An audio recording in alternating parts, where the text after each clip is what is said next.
Who wants to drape a skirt with me today over these lovely 18th century style panniers?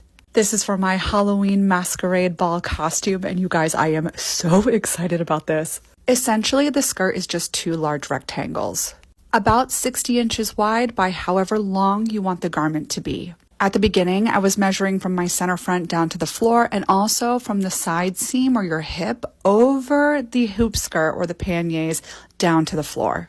Because over the hoop skirts or over the panniers or over a bum roll, obviously the fabric is going to need to be a little longer to accommodate that lift. Once you've sewed up the side seams, leaving about 9 inches open at the hips, you're going to start by pleating it around the waist. A little trick of mine is to always put a piece of elastic around the waist so that way I can pin the garment to that elastic. Some people also do ribbon. I find it helps with anchoring the garment and allowing you to kind of play with the fabric as you go. Because sometimes the fabric will tell you what it wants to do and it is very different from what you want it to do.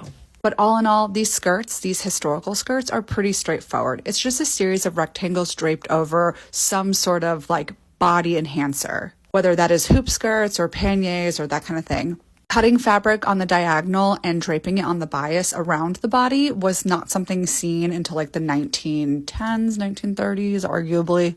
So once you have the waist all pleated out, which is basically a box pleat, center front and center back, and then you do knife pleats all around the edge, or honestly, whatever kind of pleats you would like, as long as it's sort of even front and back.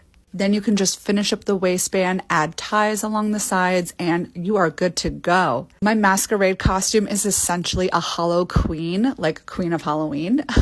I'm so funny. And I originally bought this fabric to go over it, but I'm thinking I might do the Tim Burton striped dress with that, the one from Sleepy Hollow, and instead go with this gorgeous glitter. I mean, look at how stunning this is. I'm so excited.